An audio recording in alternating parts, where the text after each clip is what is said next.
wasaaradda maaliyaddu waa hay-adda ugu muhiimsan baa la dhihi karaa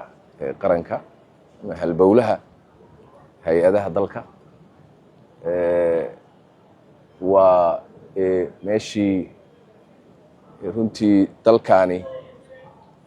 uu martida ugu ahaa dakhli aruurinta iyo kharash bixinta intaba dalka iyo horumarka dalka ka socda ee ballaaran iyo kuwa insha Allah aan rajaynayna intaba marka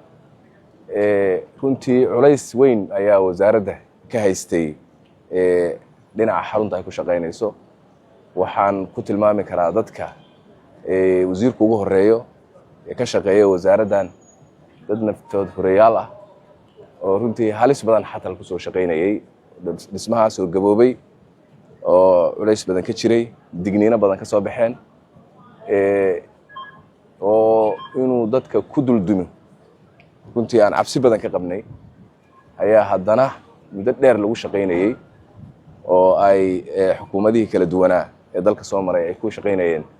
waxaan ku faraxsanahay in wasiirka iyo tiimkiisu ay dadaal dheer runtii ay u galeen hawshaan sidii looga bixi lahaa oo ay wasaaraddu u heli lahayd xarun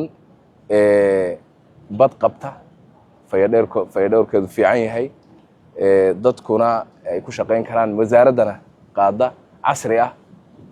si fiican loo qalabeeyey waan uga mahad celinayaa bangiga inaga caawiyey African Development Bank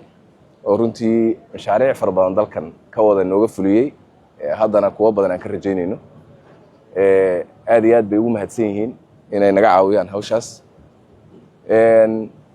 marka la fiiriyo wasaaradda baaxadda ay leedahay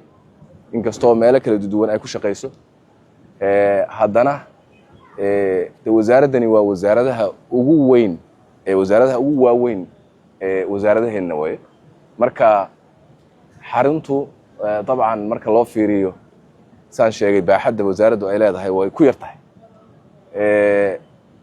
laakiin waxaan rajaynaynaa insha Allah inay meelo ka sii waaweyn iyo xarumo ka sii waaweyn insha Allah ay u dhismi doonto wasaaraddan haddii la yiraahdo laakiin hadda waxaan rajaynaynaa dhismahan wuxuu noqon doonaa dhismo looga baxo duruufaha hadda jiray aad ku shaqaysaan aad uga baxdaan ayaan rajaynaynaa insha Allah marka waan idinku hambalyeynaya wasiir shaqadaas wanaagsan dhismaha waan soo arkay waxa yani waa la soo tusay maxaan ku dhahaa naqshadda iyo sida uu ekaanayo iyo inta dabaqa uu ka koobnaanayo iyo xafiisyadu sida ay u ekaanayaan iyo dhulka kale xafiiska ama dhismaha iyo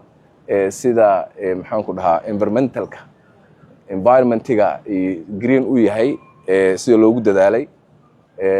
solarka uu ku shaqayn doono oli doonaan dadka maxaan ku dhahaa hadda siday dhibkay ku qabaan oo masalan maxaan ku dhahaa musqulaha iyo meelaha maaragtay masaajidda iyo in dumarka iyo ragga loo kala sooci doono oo ay meelo ay maxaan ku dhahaa dadku kala nifsaan ay heli doonaan haddii la yiraahdo xafiisyaduna xafiisyo qurqurux badan oo ku filan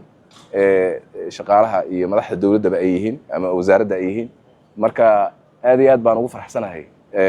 dhismaha sida uu egyahay hataa dhismo aad u qurux badan weeye